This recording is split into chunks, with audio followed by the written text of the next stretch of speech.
I keep things simple. Simplicity is power. Simplicity is the ultimate sophistication. Today is 17th of June 2022. Let us have a quick discussion of all these important topics. Quiz number 49 agriculture के answers हैं। Cooperative farming low productivity का reason नहीं है, in fact cooperative farming से productivity high होगा। Chief characteristics of mixed farming होता है rearing of animals and cultivation of crops together. History of Indian agriculture book written है by mister MS Randhawa. Two crops at different times है तो वो double cropping हम कह सकते हैं। Agmark is mark of standard guarantee quality certification. Polity आज के सवाल हैं।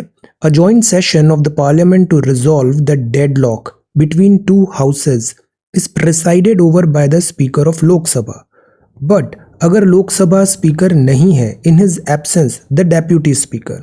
अगर डेप्यूटी स्पीकर भी नहीं है तो फिर उसको कौन प्रेसाइड करेगा इस जॉइंट सेशन को। पेंशन्स ऑफ हाई कोर्ट जज are charged on what is the impact of emergency declared under article 356 on fundamental rights. Quorum क्या होता है? Minimum number of members whose attendance is mandatory for the house proceeding, मतलब कम से कम इतने लोग मेंबर्स होने चाहिए टू स्टार्ट और continue proceeding of the house. 1/10 of which of the following makes up the quorum for both Lok Sabha and Rajya Sabha. 1/10 कितने लोगों का होना चाहिए? टोटल मेंबरशिप, प्रेजेंट, स्ट्रेंथ या फिर प्रिसाइडिंग ऑफिसर डिसाइड करेगा। During a proclamation of emergency on grounds of war of external aggression, the suspension of rights under which of the following articles takes place automatically, मतलब emergency declare हुआ और ये rights अपने आप suspend हो जाएंगे। So these are questions for today and then this is vocabulary. Sumptuous इसका मतलब होता है वैभवशाली, lavish, luxurious, deluxe। parsimony का मतलब होता है बचत, meanness, spend money खर्च नहीं कर रहे हैं। ब्रेगार्ड का मतलब होता है शेखी बाज मनुष्य, a person who boasts about achievements और पोजेशन। सटरफ्यूज मतलब होता है deceit used in order to achieve one's goal. Draconian law है मतलब कठोर है, excessively harsh and severe. So ये वोकैबुलरी वर्ड्स हैं आज के लिए। If you come across any other important word, write down that word along with its meaning in the comment section down below. ये सीसेट है। सीसेट और quiz दोनों के जो स्क्रीनशॉट्स हैं, दोनों की जो ये इमेजेस है, मैंने पहले ही टेलीग्राम पे शेयर कर दिया है। उसको carefully read this reading comprehension, carefully solve this question then answer. थोड़ा थोड़ा प्रैक्टिस डेली करना है हमें सीसेट का भी और सर्टेन MCQs का भी। लॉन्ग टर्म पे ये जो कंसिस्टेंसी है आपको बहुत बेनिफिट करेगी। सो this is 17th of June the Hindu. आज हम केवल द हिंदू डिस्कस करेंगे। थोड़ा वर्कलोड बढ़ गया है अभी। मंडे से ये जब कोर्सेज नॉर्मली स्टार्ट हो जाएगा मंडे से we will again start resume Indian Express. Okay, so this is the Hindu Delhi edition. Regarding your comments, तो ये 16th ऑफ जून का वीडियो है। This is really good. आप सब ने इतने अच्छे आंसर्स लिखे। तो देखो ये होता है जब हम प्रोएक्टिव होते हैं।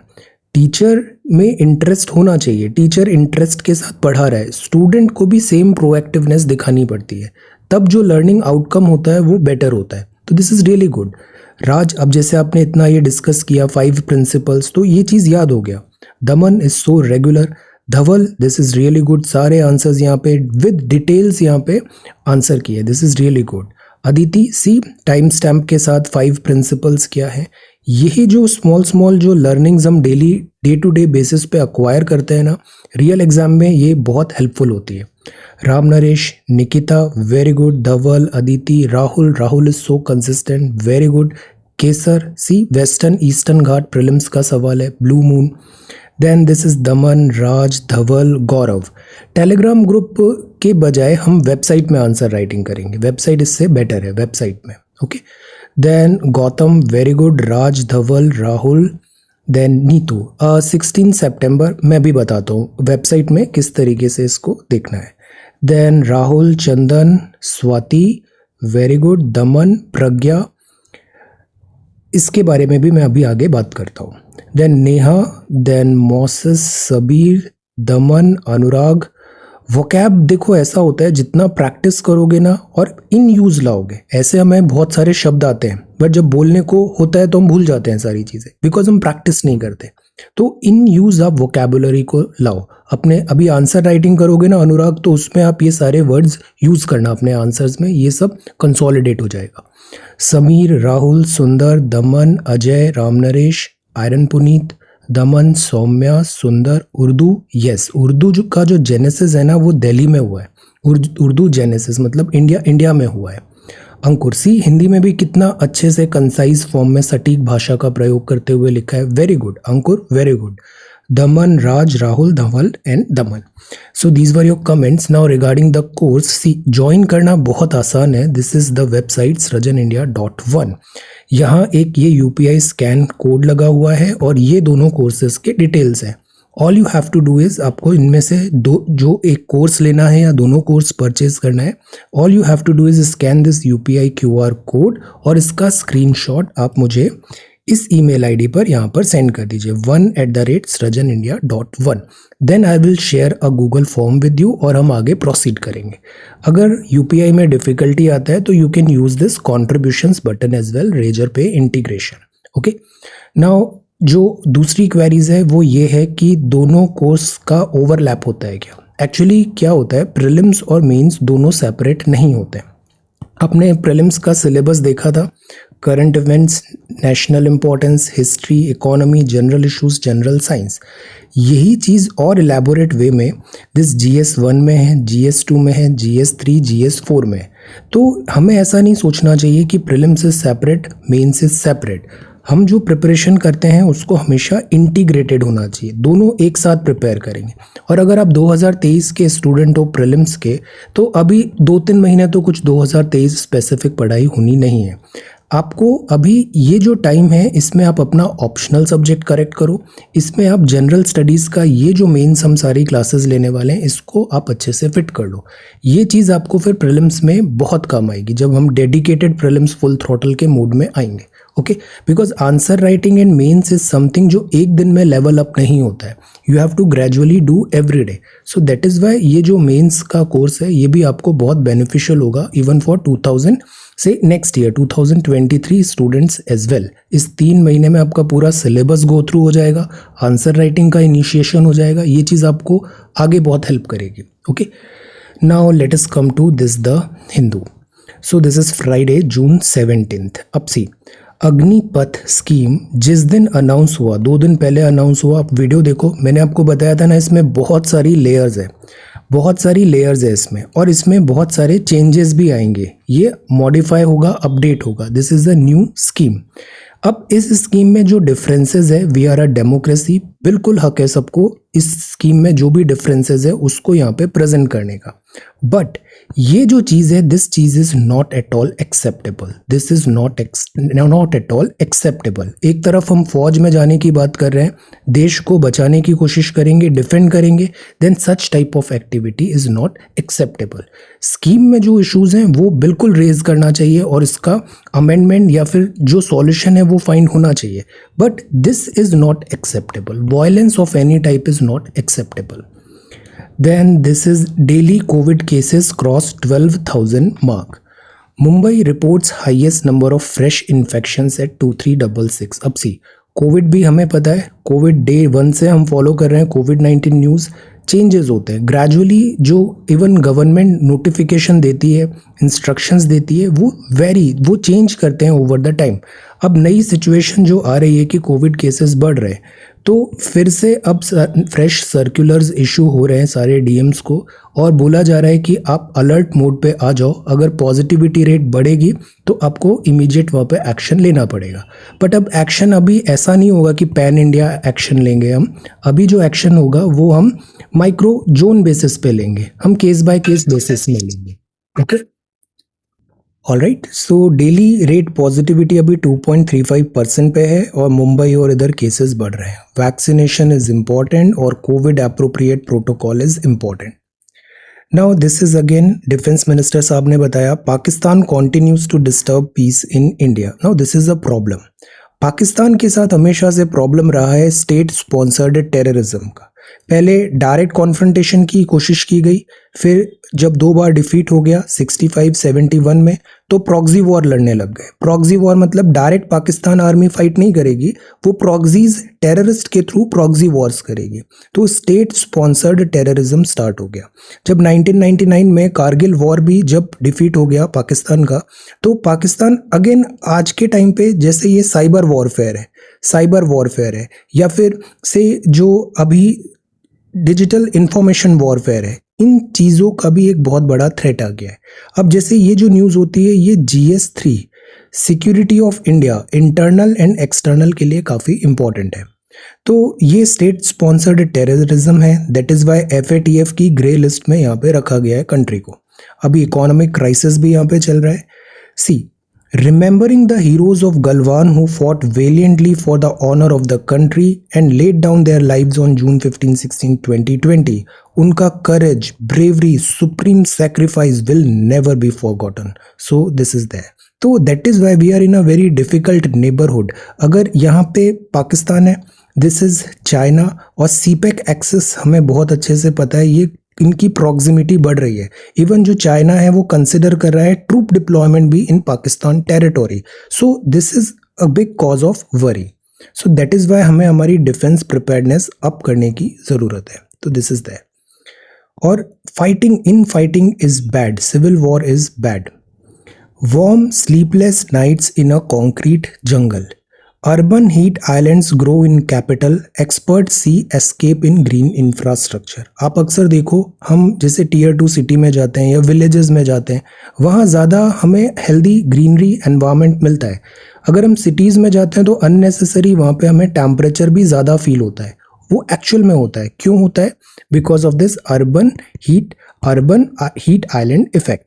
देखो, ये कुछ इस टाइप का होता है। सी दिस, जो अगर बीच में जैसे नोएडा है ना, यहाँ अगर बाहर आप दिस रिमोट लोकेशन पे जाओगे तो टेम्परेचर कम होगा। जैसे ही आप सिटी के पास आते हो आपको हीट ज़्यादा फील होने लग जाता है।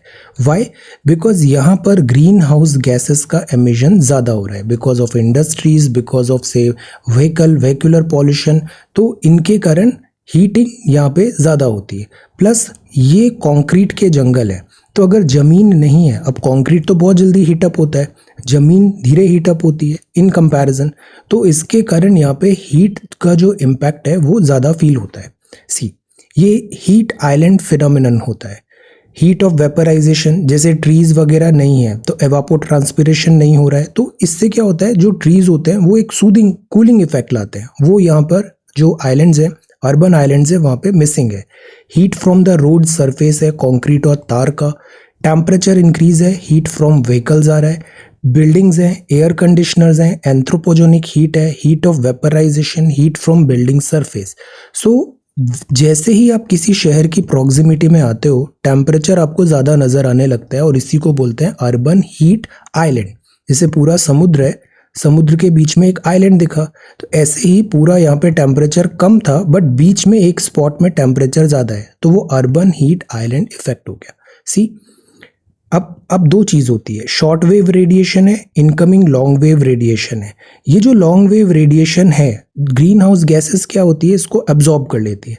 So that is why green house gas as a blanket की तरह काम करती है, और जो इनसाइड द ब्लैंकेट है वहाँ टेम्परेचर राइज होने लग जाता है। इसी के कारण ग्रीन हाउस गैस से रिलेटेड जो अर्थ है, अर्थ का टेम्परेचर भी राइज हो रहा है, climate change. So this is that. अब यहाँ पर ये है कि one way of looking at the cause of urban heat island is global warming, जो यूनिवर्सल स्केल पे हो रहा है। But heat islands are linked to micro climatic changes, micro climates बन गए, then which occur when we start disrupting our landscape. Geography mains 2014 में यही सवाल आया था, एंथ्रोपोजेनिक लैंडस्केप के कारण जो ऑल्टर हो रहा है उससे क्लाइमेट में क्या इम्पैक्ट आ रहा है, माइक्रो क्लाइमेटिक चेंजेस। अब इसको काउंटर करने का क्या सॉल्यूशन हो सकता है? सॉल्यूशन होगा growing impact of urban heat island का सॉल्यूशन होगा green infrastructure. See, mains is all about such keywords, green infrastructure, जिसमें कूल रूफ्स हों, पेंटिंग हाउस रूफ्स हो, लाइट कलर का reflect heat because this albedo, what is albedo? Answer, albedo क्या होता है? तो light colour to reflect heat and using sustainable cooling mechanism. दो treaties हैं, दो कन्वेंशंस हैं, एक तो दिस जैसे एक CFC के लिए है और एक HFC के लिए है। आंसर करो, CFC के लिए कौन सी है और एक HFC के लिए? क्लोरोफ्लोरोकार्बन एंड हाइड्रोफ्लोरोकार्बन अग्रीमेंट है ये। प्रमोटिंग, और ये क्या बाइंडिंग है? ये भी answer. Promoting urban forestry and green transport से हीट एमिशन कम होगा। इंडस्ट्रीज जो हैं वो काफ़ी हीट एमिट होता है, ग्रीन हाउस गैस एमिट होता है, इनको हम ट्रांसलोकेट कर सकते हैं शहर से बाहर। ये कुछ सॉल्यूशंस हैं कंक्रीट के जंगल को दिस ओवरकम करने के लिए। Sleepless nights in a concrete jungle. Then this is Australia, tracking Odisha's missing school children. कोविड-19 का जो वर्स्ट इम्पैक्ट आया है वो आया है children and then women. When 43,000 students failed to turn up for class 10th examination last month, school drop out हो रहे हैं, तो this is not a good sign. Education complete नहीं हो रही है, this is not a good sign. आगे हम देखते हैं डेमोग्राफी एंड जॉबलेसनेस जो है उसका इससे कैसे लिंकेजेस है। तो ये जो स्टेट है, स्टेट में ट्राइबल हार्टलैंड है, poor quality of education, shortage of teacher, lack of high school, तो इन सब से जो स्कूल ड्रॉप आउट्स हैं उनके नंबर बढ़े। अब स्कूल ड्रॉप आउट्स होते हैं तो बच्चों को या तो वर्क में लगा दिया जाता है, और जो गर्ल चाइल्ड होता है उनका अर्ली मैरिज हो जाता है। तो this again creates further problems. So that is Y जो स्कूल है और जो स्कूल एजुकेशन है इस पे प्रायोरिटी के बेसिस पे हमें फोकस कॉन्सेंट्रेट करना है। We have to take care of this missing school children. Then how to fight a pandemic with art. हर क्राइसिस में एक अपॉर्चुनिटी होती है, so these are artist. Then know your Baba Saheb, ये स्पेशल कवर फीचर है doctor BR Ambedkar ji का with a group of women in Gudivada and stamp honouring the architect of the constitution. Architect of the constitution, drafting committee के chief थे आप। तो अम्बेडकर साहब brought out many welfare measures like equal pay for women. ये किस DPSP में लिखा है बताइए? Maternity leave and fixed working hour. He was holding the position of member portfolio in the Viceroy Executive Council. तो दिस इज अप्रैल 2021 में ये एक रेयर फोटोग्राफ अभी रिलीज हुआ है, कवर पेपर। तो इसमें फीचर है पोस्टल मटेरियल। एक्चुअली ये जो ऐसे पोस्टल स्टैम्प्स होते हैं या फिर इस टाइप के कवर फोटोग्राफ्स होते हैं, तो जो हमारे फ्रीडम फाइटर्स हैं, फ्रीडम फाइटर्स का क्या कंट्रीब्यूशन रहा है कंट्री को शेप करने पे, उसको हम रिमेंबर करते हैं, उसको हम कोमेमोरेटिव स्टैम्प के थ्रू याद करते हैं, personalities and institutions. Then see waiting for jobs, there is no doubt about that कि we need jobs, we need employment, और एम्प्लॉयमेंट भी quality employment. The center's decision to recruit personnel is a note to the festering unemployment issue. Nation that has had a significant demographic dividend. हम इतना proudly बोलते हैं हमारे पास इतने सारे youngsters हैं, बट अगर इन यंगस्टर्स को प्रॉपर डायरेक्शन नहीं होगा, प्रॉपर एम्प्लॉयमेंट नहीं होगा, तो ये पूरा जो डेमोग्राफिक डिविडेंड है ये वेस्ट हो जाएगा, और ये वेस्ट ही होगा, साथ ही साथ एक बहुत बड़ा बर्डन बन जाएगा। So that is why skilling is important, education is important, providing employment is very very important. तो वर्किंग एज पॉपुलेशन बहुत ज़्यादा है, नॉन वर्किंग एज सेक्शन कम है, तो डेमोग्राफिक डिविडेंड है, but productive employment is the need of the hour. Leaked PLFS data 2018 ने बताया इंडिया का अनएम्प्लॉयमेंट रेट हाईएस्ट है 6.07% in 4 decade, not at all right. Then इसके बाद जो PLFS की रिपोर्ट ने बताया एम्प्लॉयमेंट में प्रोडक्टिव एम्प्लॉयमेंट होना भी ज़रूरी है। अनपेड जॉब्स हैं, जैसे गिग वर्कर्स हैं, गिग वर्कर्स भी अपनी डिफरेंट प्रॉब्लम्स, अभी हमने देखा था लॉकडाउन एट्सेट्रा, जॉब सिक्योरिटी हुआ, या फिर प्रोविडेंट फंड में इंक्लूजन, या फिर जो वर्किंग कंडीशंस हैं वो एट टाइम्स करेक्ट नहीं होती है। तो we need quality jobs, and जो सेफगार्ड ज़रूरी है एम्प्लॉयज़ का, सेफगार्ड ज़रूरी है वर्कर्स का भी। तो jobs away from salaried employment. अब इंडस्ट्रियल जॉब्स जैसे डिक्रीज हुए हैं, एम्प्लॉयमेंट बढ़ रहा है एग्रीकल्चर और फार्म रिलेटेड जॉब में। एग्रीकल्चर के साथ ये होता है कि कहने को एग्रीकल्चर में एम्प्लॉयड है, बट वो डिस्गाइज्ड अनएम्प्लॉयमेंट होता है, छुपा हुआ होता है, क्योंकि मार्जिनल प्रोडक्टिविटी यहाँ पे आपको ज़ीरो नज़र आ रही है। Agriculture and farm related jobs. तो लॉकडाउन के कारण सिचुएशन वर्जन ही हुई है, अनएम्प्लॉयमेंट रेट भी है, youth have only decline marginally, थोड़ा कम हुआ है बट नॉट सेटिस्फैक्टरीली। तो वेज रेट्स हैं वो भी कम है, एम्प्लॉयमेंट नहीं है और इन्फ्लेशन बढ़ रहा है। तो this is a very bad combination, stagflation जैसी चीज़ें नज़र आ रही है। सो दैट इज़ वाई इस एरिया पे हमें प्रायोरिटी पे वॉर फुटिंग पे वर्क करना ज़रूरी है। Large chunk of new jobs create करें, एम्प्लॉयमेंट क्वालिटी एंड क्वांटिटी दोनों हम लेके आए। Country can not afford to squander more years in its race to reap the benefit of its demographic dividend, provide jobs, enter the labour force if and if belated, employment provide करो, economy provide करो। तो this is what I always keep telling you, हमारी priority सही जगह हम लगाएं, jobs should be our priority. Then this is race for relevance. अब जैसे फेड रेट है यूएस का, इसने रेट हाइक किया, इससे क्या हो रहा है, मनी जो है वो डियरर होने वाला है, मनी अब इतना इजीली अवेलेबल नहीं होगा। प्लस अगर यूएस फेड रेट हाइक करता है तो बहुत सारे जो डेवलपिंग कंट्रीज़ हैं यहाँ पर यूएस का सस्ता पैसा यहाँ के स्टॉक मार्केट्स में लगा हुआ था, अब वो सस्ता पैसा सारा फ्लाई हो जाएगा, हॉट मनी वापस यूएस चला जाएगा। तो जितने डेवलपिंग कंट्रीज़ के स्टॉक मार्केट्स हैं, अभी निफ्टी भी ब्लीड कर रहा था, सो ये क्रैश होना चालू हो गए। This is because of this US Fed rate.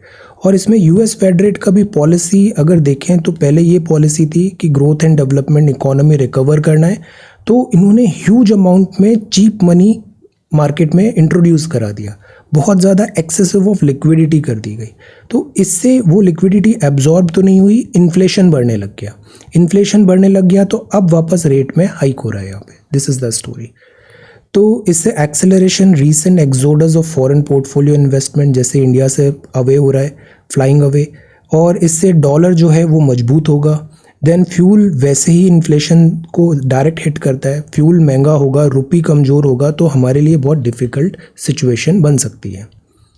Then there should always be, नियम के हिसाब से काम होना चाहिए। दिस इज रूल के अकॉर्डिंग कंट्री चलती है।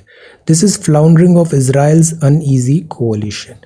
कोविड क्या एंडेमिक बन जाएगा, यहाँ पे डिस्कशन है, let us see. Get vaccinated and follow the covid appropriate protocol. This is our golden boy, this is Neeraj Chopra, again excellent performance, 89.3। Tokyo Olympics में भी दिस गोल्ड है। टोक्यो ओलंपिक्स में कम था, आई थिंक कितना था, 89.3, अभी नया रिकॉर्ड बना है 89.3। दिस इज फाइनल्स में अभी 89 मार्क क्रॉस किया, so this is again wonderful. Tokyo में कम था, आई थिंक 87 88 समथिंग था। So this is in rarefied air, rarefied air, very good. Then this is text and context. Journalist in jail, soaring jet fuel prices, interest rate hike है, mounting case load।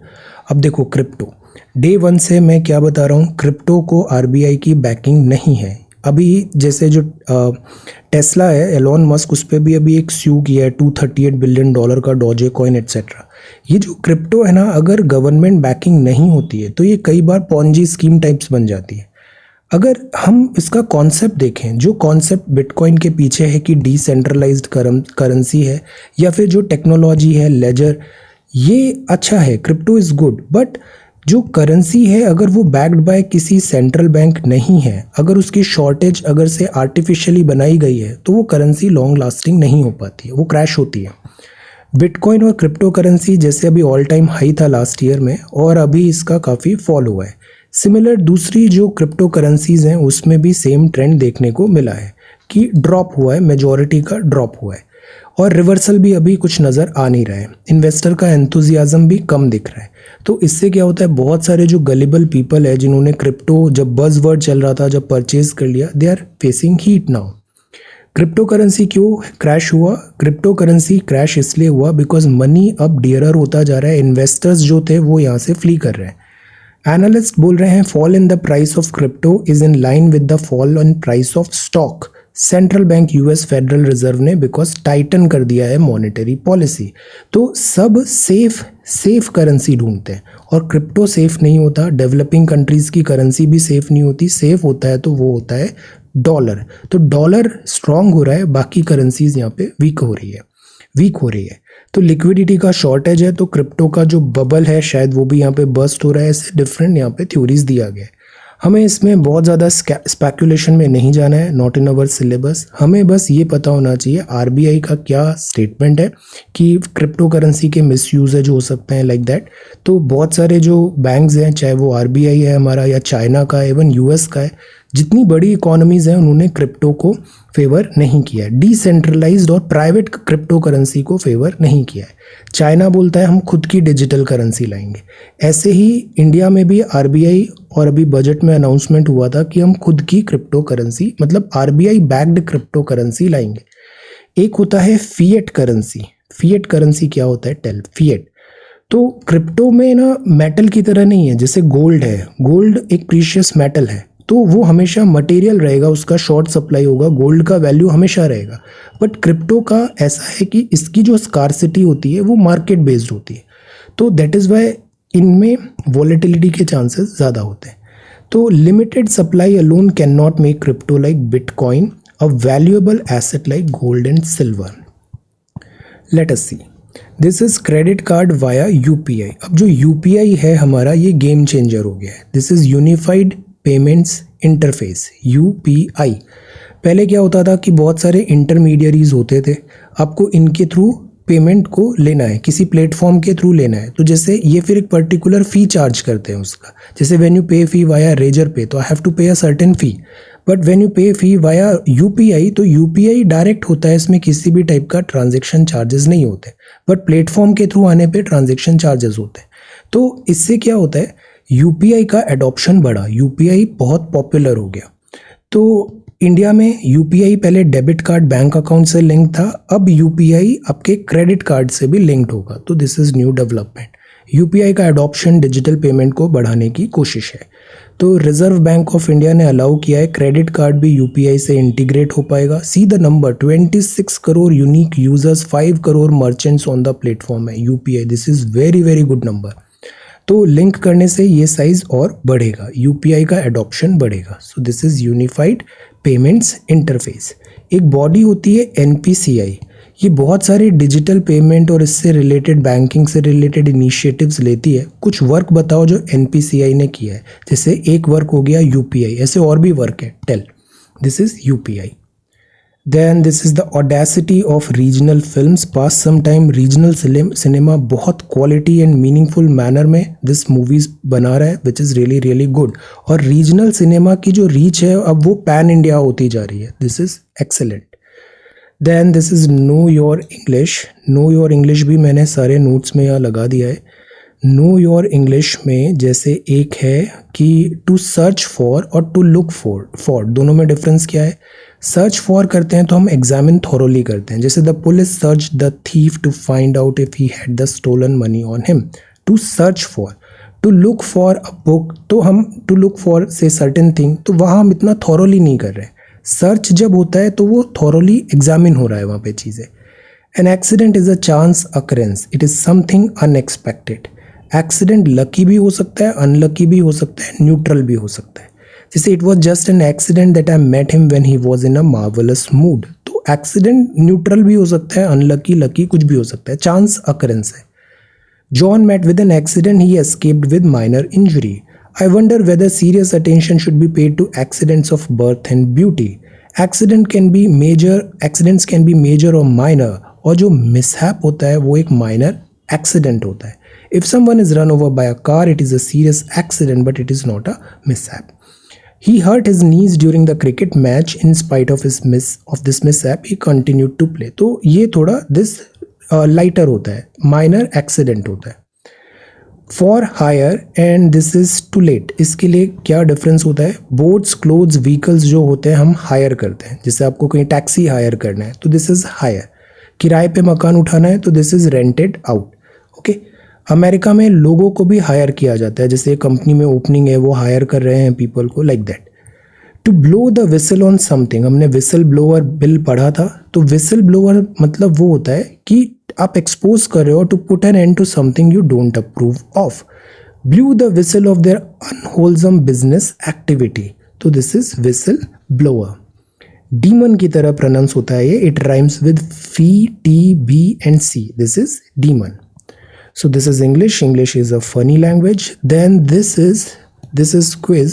इसमें कुछ great speeches कल आए थे, इसको भी मैंने Telegram पे शेयर कर दिया. Keep a tab because you know आजकल ऐसा हो रहा है एग्जामिनेशन में you never know कहाँ से कौन सा सवाल पूछा जाएगा. बेस्ट स्ट्रेटजी यही है आज भी. कोर सब्जेक्ट अपने स्ट्रॉन्ग रखो. इसके साथ साथ जो हम डेली न्यूज़पेपर पढ़ते हैं इसको फॉलो करो. This is more than sufficient. और एक्चुअली में आप नेक्स्ट ईयर भी देखना यही सब चीज़ें काम आएगी. This is NTAGI, unemployment rate, LPG connection, dearer. Dearer का मतलब क्या होता है? टर्न. डियरर मतलब क्या होगा? Turn dearer. India better place to avoid risk of stagflation. Stagflation महंगाई के साथ साथ एम्प्लॉयमेंट भी बढ़ना चाहिए, बट महंगाई भी बढ़ रही है, एम्प्लॉयमेंट भी बढ़ रहा है, तो ये स्टैगफ्लेशन है. सेंसेक्स क्रैश हो रहा है. Reserve Bank of India master card पे जो लिमिट्स थी वो हटाया. डेटा एक्चुअली हम चाहते थे इंडिया में स्टोर हो. Government eyes monsoon coal buffer. Leaders pledge EU path for Ukraine. Long game in ties with India and this is sports. All right. So this is the Hindu newspaper और ये कुछ बहुत अच्छे infographics MOEFCC ने share किया है. जैसे हरियाणा का स्टेट एनिमल है ब्लैक बक, स्टेट ट्री है पीपल, स्टेट का ये जो बर्ड है black francolin, and this is state flower that is lotus. तो ये हरियाणा के state symbols. Okay, so thank you so much for watching this video. Take care, study well and be safe.